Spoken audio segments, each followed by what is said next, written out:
வணக்கம், நான் உங்கள் அஸ்வினா. இது கோல்டன் எம்பையர் கண்ட சாதனை பெண் டாக் ஷோ. ஸோ நிறைய பெண்களை நம்ம பார்த்துட்ருக்கோம். ஒவ்வொருத்தருமே அவங்களோட அனுபவத்தை வந்து நம்மக்கிட்ட ஷேர் பண்ணும்போது நிறைய விஷயத்த நம்ம வந்து லேர்ன் பண்ணுறோம். அதில் இன்றைக்கி நம்ம கூட இன்னொரு சாதனை படுத்த பெண் இருக்காங்க. அவங்க யாருன்னு பார்த்தீங்கன்னா நம்மளோட மேடம் GM மேரி. இவங்க ஒரு ஈவெண்ட் மேனேஜ்மெண்ட் கம்பெனி வச்சுருக்காங்க. அவங்க வந்து director and founder of GM event planner. So madam, ரொம்பவே அழகா இருக்கீங்க, ரொம்பவே வந்து பவ்யமா இருக்கீங்க அப்படின்னு சொல்லலாம். ஸோ இன்னைக்கு வந்து நமக்காக டைம் ஒதுக்கி JBலேருந்து நீங்கள் வந்திருக்கீங்க, அதுக்கு ரொம்ப நன்றி.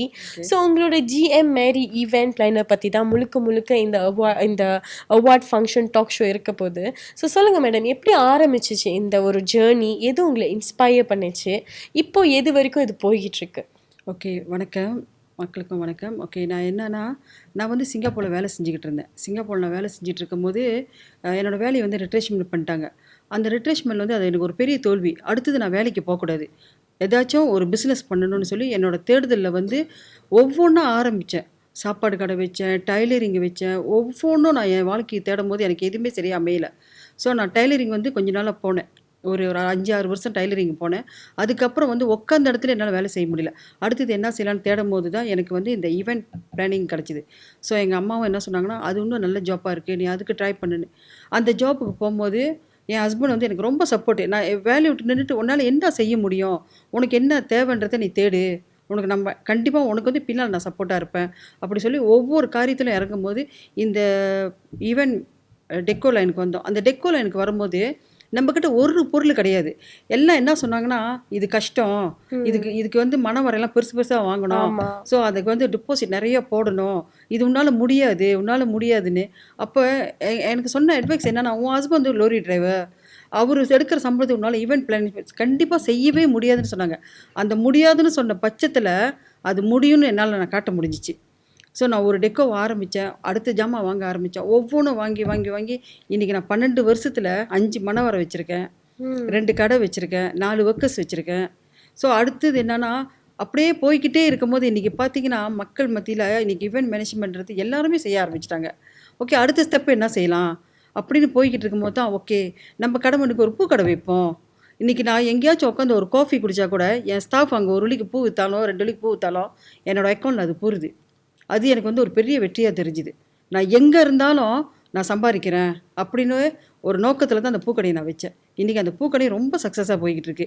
இன்றைக்கி கல்யாண மாலையிலேருந்து பூக்கடையிலேருந்து யார் வீட்டில் பூஜை செஞ்சாலும் GM மேரி கடைக்கு தான் வராங்க. ஸோ அது வந்து என் வாழ்க்கையில் ஒரு பெரிய வெற்றி இருக்குது. ஸோ அப்படியே போய்கிட்டு இருக்கும்போது, ஓகே அடுத்த ஸ்டெப்பு என்னென்னா, ஃபோட்டோ பிடிச்சி நம்ம ஆல்பம் செய்யணும். என் கூட வந்து பர்சனலாக ஒரு ஸ்டாஃப் இருந்தார். அவர் வந்து ஒரு ஓகே தெரியுங்களா, அவரால் வந்து உட்காந்த இடத்துல தான் இருக்க முடியும், அவர் கையால் வேலை செய்ய முடியாது. அவரை படிக்க வச்சேன், ஒரு ஃபோட்டோகிராஃபராக அவரை நான் படிக்க வச்சேன். இன்றைக்கி சக்ஸஸாக அவர் சம்பாரிச்சிட்டு இருக்காரு. ஸோ அந்த மாதிரி ஒவ்வொரு விஷயத்துலையும் நான் போய்கிட்டு இருக்கும் போது இன்றைக்கி பார்த்திங்கன்னா, இன்றைக்கி டெக்கோன்றது வந்து இன்றைக்கி நிறைய போர்டு ரொம்ப வந்துருச்சு. ஸோ அதுலேயும் கொஞ்சம் நம்மளுக்கு டவுன் தான், நம்ம அதுலேயும் உழவ வேண்டியது தான் இருக்குது. அடுத்த ஸ்டெப்பு என்ன செஞ்சால் சரியாக வரும். என் ஹஸ்பண்ட் என்ன சொன்னாங்கன்னா, நான் அடுத்த ஸ்டெப்பு நம்ம என்ன செய்யணும், நீ என்ன சொல்லு. ஆக்சுவலி வந்து எனக்கு அவர் ரொம்ப சப்போர்ட்டாக இருக்கிறவர். நான் சொன்னேன், நம்ம கேமா வாங்கலாங்க, கேமா வாங்கணுமா செய்யலாம், கேமா எல்லாத்துக்கும் யூஸ் பண்ணுவாங்க அப்படி சொல்லி இப்போ வந்து கேமாவில் போய்கிட்டு இருக்கோம். ஆனால் டெக்கோ, கேமா, பூக்கடை, ஃபோட்டோகிராஃபு, ஃபோட்டோ ஆல்பம் செய்கிறது எல்லாமே கம்ப்ளீட்டாக செஞ்சு இன்றைக்கி நான் சக்ஸஸாக அந்த 12 வருஷ லைனுக்கு நான் வந்திருக்கேன். ஸோ அதுதான். ஓகே, ஸோ இப்போ நீங்கள் சொன்னீங்க இல்லையா, இது வந்து எல்லாருமே பேசுகிற ஒரு விஷயம்னு சொல்லலாம். இப்போ நீங்கள் வந்து நானுமே வந்து நிறைய காசஸ் அட்டென்ட் பண்ணியிருக்கேன், நிறைய NGOs கூட ஒர்க் பண்ணியிருக்கேன். அப்படி இருக்கும்போது இந்தியன்ஸ் அப்படின்னு சொன்னாலே எல்லாருமே என்ன சொல்லுவாங்கன்னா, அவங்களோட அந்த பேஸ்மெண்ட் ஆஃப் சாய்ஸஸ்னு ஒன்று இருக்கும் இல்லையா. ஸோ அப்படி இருக்கும்போது ரொம்ப இந்தியன்ஸ் வந்து சூஸ் பண்ணுறது பார்த்திங்கன்னா பேக்கிங், அப்புறம் வந்து ப்ரைடல், அப்புறம் முக்கியமாக டெக்கோ, இந்த மாதிரி விஷயங்கள் தான் நிறைய இருக்கும். ஸோ இப்போ நீங்கள் சொன்ன மாதிரி 2 வகையாக பிரிக்கலாம். ஒன்று, உண்மையாலே அந்த ஒரு துறையில் உங்களுக்கு வந்து உங்களோட பிஸ்னஸ் இன்ட்ரெஸ்ட் இருந்து நீங்கள் இறங்கி உங்களோட ஹார்ட் ஒர்க்கிங் போட்டு நீங்கள் வர்றது. இன்னொன்று, எடுத்தோடனே என்ன செய்யறது அப்படின்னு தெரியாமல் இருக்கிற நம்மளோட இந்தியன்ஸ் ரொம்ப பேர் சூஸ் பண்ணுற சாய்ஸஸ்ன்னு பார்த்தா இதுதான் இருக்கும். ஆமாவா? ஸோ அப்படி இருக்கும்போது நீங்கள் என்ன மாதிரியான சேலஞ்சஸ் ஃபேஸ் பண்ணுறீங்க? ஏன்னா இப்போ வந்து ஒரு ஒரு உங்களோட இடம்னே வச்சுக்கலாமே, அந்த இடத்த சுற்றி பார்த்தீங்கன்னா ஒரு மினிமம் 10 to 15 டெக்கோ செய்கிறவங்க இருப்பாங்க. இப்போ இன்னொரு 10 பேர் பூ வைக்கிறவங்க இருப்பாங்க. ஸோ இந்த விஷயத்தை வந்து நீங்கள் எவ்வளோ சேலஞ்சிங்காக பார்க்குறீங்க? அண்ட் நீங்கள் இந்த டெக்கோ துறையாகட்டும், பூ துறையாகட்டும், பிரைடல் துறையாகட்டும், நம்மளோட இந்தியர்கள் இருக்காங்க, நம்மளோட தமிழர்கள் இருக்காங்க இல்லையா, அவங்களோட ஃப்யூச்சரை எப்படி பார்க்குறீங்க இந்த விஷயத்தில்? ஓகே, எப்படி பார்க்குறேன்னா, நான் வந்து என்னோட பிஸ்னஸ் நான் பார்க்குறேன். இப்போ வந்து பிரபஞ்சம்ன்றது வந்து நம்மளுக்கு ஒரு விஷயத்தை தெரிந்து கொடுத்துருக்கோம். ஸோ நம்ம இவ்வளோ ஜாமான் வாங்கி போட்டிருக்கோன்னா கண்டிப்பாக அது நம்மளுக்கு ரன் ஆகும். அந்த ஒரு தன்னம்பிக்கை மட்டும்தான் என்கிட்ட. யார் என்ன வேணாலும் செஞ்சுட்டு போட்டோம், எனக்கு வர வேண்டிய விஷயம் வந்து சேர்ந்துடும். என்னோட ஒரு மாதத்தில் இவ்வளோ தாக்கிட்டு அடிக்க முடியும்னா கண்டிப்பாக என்னால் அடிக்க முடியும். ஸோ அதுதான் என்னோட உழைப்பு. இப்போ ஒன்று சொல்லுவாங்க தெரியுமா, இப்போ 10 பூக்கடை இருக்கும். ஓகே, 10 பூக்கடை இருக்கும். 10 பூக்கடையிலையும் வந்து ரோஸ் மாலை விற்பாங்க. ஆனால் ஏதோ ஒரு பூக்கடையில் மட்டும்தான் நீல ரோஸ் மாலை விற்பாங்க. அவங்க மட்டும் தனியாக தெரிவாங்க. ஸோ அந்த மாதிரி இப்போ இவ்வளோ ஒரு காம்படிஷன் இருக்கு இல்லையா, இந்த காம்படிஷன்லேயே நிறைய சேலஞ்சஸ் கண்டிப்பாக பார்த்துருப்பீங்க. கண்டிப்பாக நீங்கள் ஒரு 1000 வெள்ளிக்கு கொடுக்குறீங்கன்னா உங்கள் பக்கத்துலேயே இருக்கிற கம்பெனி ஒரு 800 வெள்ளிக்கு கொடுப்பாங்க இல்லையா. ஆனால் இதெல்லாம் தவிர்த்து எது உங்களை வந்து தனியாக காமிக்குது, என்கிட்ட இது இருக்குது, என்கிட்ட இது தனியாக காமிக்குது, அது வந்து நம்பிக்கையாக இருக்கலாம், இல்லை அது வந்து உங்களோட டிசைனாக இருக்கலாம். ஸோ அந்த மாதிரி என்னவா இருக்கும்னு நினைக்கிறேன். என்னவா இருக்குன்னா, எஸ்பெஷலி வந்து அது பூக்கடை. பூக்கடையில் வந்து அபிமாலைன்னு சொல்லி நான் ஒன்று வெளியாக்கினேன். அது வந்து ரொம்ப வித்தியாசமான ஒரு மாலை. அது வந்து 6 வெள்ளி மாலை தான், 12 வெள்ளி மாலை தான். என் கடைக்கு அதை தேடி வருவாங்க. ஏன்னா அது வந்து நான் நார்மலாக வந்து நானே டிசைன் பண்ணி கட்டின ஒரு மாலை. வந்து என்ன தெரியுமா கேட்காங்க, அக்கா அபி மாலை இருக்கா? எந்த ஈவெண்ட்லேயும் வந்து என்ன அந்த அந்த மாலை தான் எனக்கு தேடி வந்து கேட்பாங்க. அப்போ எனக்கு தெரிஞ்சிருச்சு, ஓகே என் கடையில் வந்து இது ஒரு ஸ்பெஷலான மாலை. அந்த மாலை மாலை அது எப்படி இருக்கும்? ஓகே, அது எப்படி இருக்குன்னா, மேலே மஞ்சியாக இருக்கும், கீழே வந்து மொக்கு பூ கட்டியிருப்பாங்க, அதுக்கு கீழே திருப்பி மஞ்சியாக இருக்கும், அதுக்கு கீழே வந்து திருப்பி மொக்கு பூ கட்டியிருப்பாங்க. ஸோ அது வந்து என் கடையில் அது ஒரு ஸ்பெஷலான மாலை எனக்கு. ஓகே. ஸோ அது தேடி வருவாங்க. அது வந்து இப்படி செய்வாங்க. ஒன்று என்னன்னா, டெக்கோ சொல்கிறேன்னே, டெக்கோவில் வந்து இன்றைக்கி என்ன தான் போர்ட் ரூம் போயிருந்தாலும் போர்ட் ரூமில் போய் நலுங்கு வைக்க முடியாது. ஆமாம்.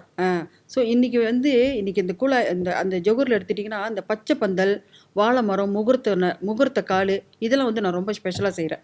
ஸோ இன்றைக்கி என்னை தேடி வராங்கன்னு சொன்னாங்கன்னா, அந்த வீட்டில் 3 நாளைக்கு போடுற கேமா, அந்த வீட்டில் போடுற 3 நாளைக்குள்ள பச்சை பந்தல், வாழை மரம், தோரணம், முகூர்த்த கால், இதெல்லாமே நம்ம கம்ப்ளீட்டாக கொடுக்குறோம். ஸோ நம்ம கம்ப்ளீட்டாக கொடுக்குறோம். அது நம்மளை தேடி நிறையா ஸ்பெஷலாக வராங்க. ஸோ அதுலலாம் வந்து நான் ஒரு சக்ஸஸாக தான் இருக்கிறேன். ஓகே. ஸோ இப்போ நீங்கள் சொன்னீங்க இல்லையா, இந்த மாதிரி இந்த விஷயங்கள்லாம் இருக்குது அப்படின்னு. நீங்கள் வந்து உங்கள் துறையில் நல்லா செய்கிறதும் இல்லாமல் நீங்கள் வந்து உங்களால் முடிந்த உதவிகளும் நிறைய பேருக்கு செய்கிறீங்க.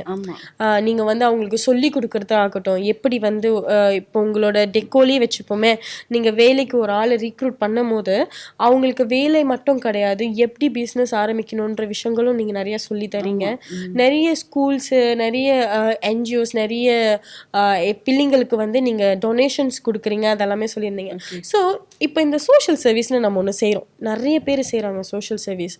ஆனால் இந்த சோஷியல் சர்வீஸ்க்கும் பிஸ்னஸ்க்கும் இந்த 2 விஷயங்கள் இருக்கு இல்லையா, இது எப்படி உங்கள் வாழ்க்கைக்கு உதவுதுன்னு நினைக்கிறீங்க? இது எவ்வளோ இம்பார்ட்டண்ட்டாக இருக்குன்னு நினைக்கிறீங்க? எவ்வளோ முக்கியத்துவம் கொடுக்குது இந்த 2 விஷயம்? ஓகே, வந்து நான் என்ன சொல்கிறேன்னா, பெண்கள் ஆக்சுவலி நான் வந்து ஒரு என்ஜிஓ, என்னோட என்ஜிஓ பேர் என்னன்னு கேட்டிங்கன்னா, கை கொடுக்கும் புதுமை பெண்கள். ஓகே, நான் என்ன சொல்கிறேன்னா, எப்படியாப்பட்ட பொண்ணாக இருந்தாலும் வேலைன்னு ஒன்று செய்யணும். ஒன்று உங்களால் ஓகே பிள்ளைங்களை பார்த்துக்கிறீங்க, வேலை செய்ய முடியலன்னா வீட்டில் இருந்துக்கிட்டு இன்றைக்கி நிறைய வேலை இருக்குது. நான் என்னோட பெண்களுக்கெல்லாம் என்ன தெரியுமா சொல்லி கொடுத்துருக்கேன், தோரணம் பின்ன கற்றுக் கொடுத்துருக்கோம், வாழை மரம் பின்ன கற்றுக் கொடுத்துருக்கோம், கார் டெக்கோ சொல்லி கொடுத்துருக்கோம். ஸோ ஒரு பொண்ணுக்கு வந்து காது கேட்காது, அவளுக்கு கூட அவளோட திறமை என்னன்னு கண்டுபிடிச்சி, ஓகே அவளுக்கு வந்து நிறைய டைலரிங் தான் ஆசை, அவளை டைலரிங் கிளாஸுக்கு அனுப்பினேன். ஸோ நான் என்ன சொல்கிறேன்னா, பெண்களாக இருந்து உங்களுக்கு என்ன தான் நல்ல ஹஸ்பண்டாக அமையட்டும், அது கடவுள் கொடுத்த வரோம், ஆனால் நீங்கள் சம்பாதிங்க. அதுதான் நான் எல்லாம் இண்டிபெண்டண்டாக இருக்கணும், நல்லா சம்பாதிக்கணும்னு நான் சொல்கிறேன். ஒருத்தவங்களை நாடி நம்ம வாழக்கூடாது, நம்ம முன்னுக்கு நம்ம வாழ்ந்து காட்டணும். அதுதான் நான் எல்லா பெண்களுக்கும் நான் சொல்கிற ஒரே வார்த்தை அதுதான். ஸோ அதாவது அவங்க என்ன சொல்கிறாங்கன்னா, ஒரு பெண்ணாக இருக்கும் போது சோஷியல் மீடியாவும் சரி பிஸ்னஸும் சரி எவ்வளோ இம்பார்ட்டன்ட் அப்படின்னு பார்த்தா, நம்ம பர்சனலா ஃபைனான்ஷியலி இண்டிபெண்டா இருக்கணும். ஆமா, அது அதாவது ரொம்ப இது முக்கியம். ரொம்ப உண்மை. ஏன்னா உங்களோட ஃப்ரீடம் அப்படின்னு ஒரு விஷயம் இருக்கு இல்லையா, நிறைய பேர் சொல்லுவாங்க, பெண்கள் சொல்லுவாங்க எனக்கு ஃப்ரீடமே இல்லை அப்படிலாம் சொல்லுவாங்க. அதாவது எப்போ நீங்க ஒரு ஃப்ரீடம் அடையிறீங்க அப்படின்னு தெரியும்னா, எப்போ நீங்க உங்களை தேடுறீங்களோ அப்பதான் அந்த விஷயமே நடக்கும். ஸோ அதுதான் வந்து நம்ம மேடம் ஜிஎம் மேரி சொல்றாங்க. ஸோ மேடம், இப்போ வந்து நம்ம ஒரு இறுதி கட்டத்துக்கு வந்துட்டோம். உங்களை பத்தி நிறைய தெரிஞ்சிருச்சு. நீங்க வந்து நிறைய விஷயங்கள் பண்றீங்க, ரொம்பவே பெருமையா இருக்கு. ஏன்னா நீங்க சொன்ன மாதிரி உங்க ஹஸ்பண்டும் உங்களுக்கு நிறைய சப்போர்ட் பண்ணியிருக்காங்க. நீங்க உங்களுக்கு ஒருத்தவங்க வந்து இது எல்லாத்தையும் கத்து கொடுத்துருக்காங்க. இப்போ அந்த கத்து கொடுத்த விஷயத்த நீங்க வேற ஒருத்தவங்களுக்கு கொடுக்குறீங்க. அதாவது இது ஒரு ஒரு ட்ரெயின் மாதிரி ஒரு ஒரு ஆளுக்கிட்டேருந்து போய்கிட்டே இருக்கு. அது ரொம்பவே பாராட்டக்கூடிய ஒரு விஷயம்னு நான் சொல்லுவேன். ஸோ நீங்க இந்த கோல்டன் எம்பையர் கண்ட சாதனை பெண்ல வந்து உங்களையும் தேர்ந்தெடுத்திருக்காங்க நம்மளோட organiser mister Mahendran Nataraja. So எப்படி இருக்கு இந்த அனுபவம்? நீங்க வந்து எப்படி ஃபீல் பண்றீங்க? மகேந்திரன் நடராஜன் என்னை தேடி வந்து என்னை இதை கேட்கும் போதே எனக்கு ஒரு விஷயம் மட்டும் என்ன ரொம்ப புரிஞ்சுதுன்னா, என்னோட உழைப்பு வந்து இந்த இடத்துல தெரிஞ்சுது. ஆமா. ஏன்னா நிறைய அவார்ட்லாம் வந்துச்சு. அது வந்து எனக்கு அவ்வளோ திருப்தி அடையல. நான் நிறைய காரணங்கள் சொல்லிட்டேன். ஆனால் இந்த அவார்டு அவர் என்ன தேர்ந்தெடுத்த அவார்டு வந்து எனக்கு இங்கே தான் கிடைச்சிது. இந்த இடத்துல தான் இருக்குது. இதுதான் உண்மையான அவார்டு. ஏன்னா நம்ம இவ்வளோ இந்த 12-13 வருஷத்தில் கஷ்டப்பட்டு வந்தோமே, குடும்பத்தையும் பார்த்துக்கிட்டோம், பிஸ்னஸையும் பார்த்துக்கிட்டோம். நம்ப மாட்டீங்க, என்னோட ஒரு சின்ன அனுபவத்தை சொல்கிறேன். அந்த அன்னைக்கு என் ஹஸ்பண்டுக்கு வேலை. அன்னைக்கு போய் பச்சை பந்தல் வெட்டணும். டிரைவர் இல்லை, லோரி எடுக்க ஆள் இல்லை. அந்த லோரி நானே எடுத்துகிட்டு போனேன். லோரி நானே ஓட்டிட்டு போயிட்டு நானே என் ஒர்க்கர்ஸை கொண்டு போயிட்டு எல்லாம் வெட்டி நானே எடுத்துட்டேன். அந்த உழைப்பு தான் இன்னைக்கு இது என் கண்ணுக்கு தெரிஞ்சுது. ஆமா. அதுதான் நான் என்னை தேடி வரும்போது இது வந்து எனக்கு ஒரு நியாயமான அவார்டாக எனக்கு தெரிஞ்சுது. நான் வாழ்க்கையில் ரொம்ப சந்தோஷப்படுற ஒரு அவார்டாக எனக்கு இது தெரிஞ்சுது. ஸோ அது வந்து நான் ரொம்ப சந்தோஷமாக எடுத்துட்டேன். இந்த கம்பெனிக்கு நான் ரொம்ப நன்றி சொல்லிக்கிறேன். ஓகே. ஸோ இப்போ உங்களை மாதிரி நானும் வந்து இந்த துறையில் சாதிக்கணும், நான் வந்து டெக்கோ பற்றி இன்னும் நிறையா தெரிஞ்சுக்கணும், எனக்குமே வந்து டெய்லரிங்கில் ஆர்வம் இருக்குது, நான் என்ன பண்ணணும் அப்படின்னு தெரியாத பெண்கள் நிறைய பேர் சோஷியல் மீடியா பார்த்துக்கிட்டு இருப்பாங்க இல்லையா, அவங்க உங்களை எப்படி ரீச் பண்ணலாம்? நீங்கள் சோஷியல் மீடியாவில் என்ன பேரில் வந்து உங்கள் அக்கௌண்ட் இருக்குது? ஓகே, டிக்டாக் போனீங்கன்னா ஜிஎம் மேரி என்டர்பிரைஸ்னு ஒன்று இருக்குது. ஸோ அங்கே போகலாம். ஃபேஸ்புக்லேயும் அதே தான், ஜிஎம் மேரி என்டர்பிரைஸ் தான். ஸோ நீங்கள் என்னை நாடி வந்தீங்கன்னா கண்டிப்பாக உங்களை வந்து நான் ஒரு பிஸ்னஸ் பெண்ணாக உருவாக்க முடியும். உங்ககிட்ட நீங்கள் சொல்லலாம், அக்கா நான் இன்றைக்கி போய் ஒரு பிஸ்னஸ் செய்கிறதுல எனக்கு வந்து பொருள் இல்லை, எனக்கு வந்து டெக்கோவோட எந்த அனுபவமும் இல்லைன்னா என்னை நாடி வாங்க. கண்டிப்பாக உங்களுக்கு நான் கண்டிப்பாக ஒரு தொழிலை நான் சொல்லிக் கொடுப்பேன். வீட்டில் இருந்துகிட்டே நீங்கள் இந்த வேலையை அருமையாக செய்யலாம். ஓகே, உங்களுக்கு நீங்கள் ஆசைப்பட்றீங்க எனக்கு டெக்கோ வேண்டாம், நான் ஒரு கார் டெக்கோ செய்ய போகிறேன், அதுக்கு கூட நீங்கள் என்கிட்ட வரலாம். உங்களுக்கு என்ன அனுபவம் வேணும், ஒரு டைலரிங்கோ இல்லை ஓகே நான் ஒரு பூ கடையில் வந்து நான் பூ பின்ன போகிறேன், ஸோ நம்ம ஒர்க்கர்ஸ் இருக்காங்க, நான் உங்களுக்கு சொல்லிக் கொடுக்குறோம். ஸோ நீங்கள் வாங்க, எங்களை நாடி வாங்க. கண்டிப்பாக உங்களுக்கு நாங்கள் இந்த ஜிஎம் மேரி என்டர்பிரைஸ் நிறைய உதவி செய்யறதுக்கு இருக்கோம். முக்கியமாக கை கொடுக்கும் புதுமை பெண்கள் என்னோட என்ஜிஓ பேர். என்னை நாடி நீங்கள் வாங்க. டிக்டாக்ல உங்கள் ஐடி என்ன? டிக்டாக் வச்சிருக்கீங்க? அது ஜிஎம், எல்லாமே ஜிஎம் மேரி. ஓகே. ஸோ நீங்கள் டிக்டாக்ல போயிட்டு ஜிஎம் மேரின்னு தட்டினீங்கன்னா அங்கே உங்களுக்கு எல்லா டீட்டெயில்ஸுமே இருக்கும். இவங்க பயோல இவங்க கான்டாக்ட் நம்பரும் இருக்குது. ஸோ நீங்கள் வந்து இவங்களை கான்டாக்ட் பண்ணிக்கலாம். ரொம்ப கான்ஃபிடென்ட்டாக ரொம்பவே தைரியமாக கேமராமேனுக்கு அவங்க சொல்கிறாங்க, நான் பெண்களுக்கு உதவி பண்ணுறேன், நான் பெண்களுக்கு வந்து அவங்களோட துறையில் அவங்களுக்கு பிடிச்ச துறையில், அதாவது இவங்களுக்கு சம்மந்தப்பட்ட துறையில் உங்களுக்கு இன்ட்ரெஸ்ட் இருந்தால் உங்களை முன்னேற வைக்கிறதுக்கு அவங்களால முடிஞ்ச உதவி அவங்க செய்கிறேன்னு சொல்கிறாங்க.